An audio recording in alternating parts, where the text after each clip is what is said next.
গত মে মাসেই বয়স পেরিয়েছে 40। এরপরও দমে যানটি আন্দ্রেস ইনিয়েস্তা। বয়সকে বুড়ো আঙুল দেখিয়ে খেলে গেছেন একের পর এক ম্যাচ। তবে এবার সময় এসেছে খেলোয়াড়ি জীবন থেকে বিদায় নেয়া। মনোযোগ দিতে হবে কোচিং ক্যারিয়ারে।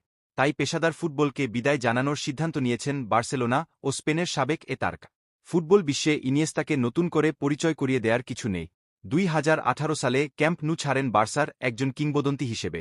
লিওনেল মেসি, জাভি হার্নান্দেজদের সতীর্থ কাতালানদের হয়ে খেলেছেন 16 বছর। এ সময় 674 ম্যাচ খেলে 9 লা লিগা শিরোপাসহ জিতেছেন 4টি চ্যাম্পিয়ন্স লিগের মুকুট। ইনিয়েস্তাকে শুধু বার্সার খেলোয়াড় হিসেবে পরিচয় করিয়ে দিলে ছুটি করা হবে।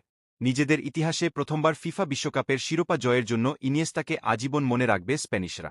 2010 বিশ্বকাপের ফাইনালে অতিরিক্ত সময়ে তার গোলে সোনার হরিণের দেখা পেয়েছিল লা রোজারা। আন্তর্জাতিক ক্যারিয়ারে 131 ম্যাচ খেলে স্পেনের হয়ে 2টি ইউরোপিয়ান চ্যাম্পিয়নশিপও জিতেছিলেন ইনিয়েস্তা। 2018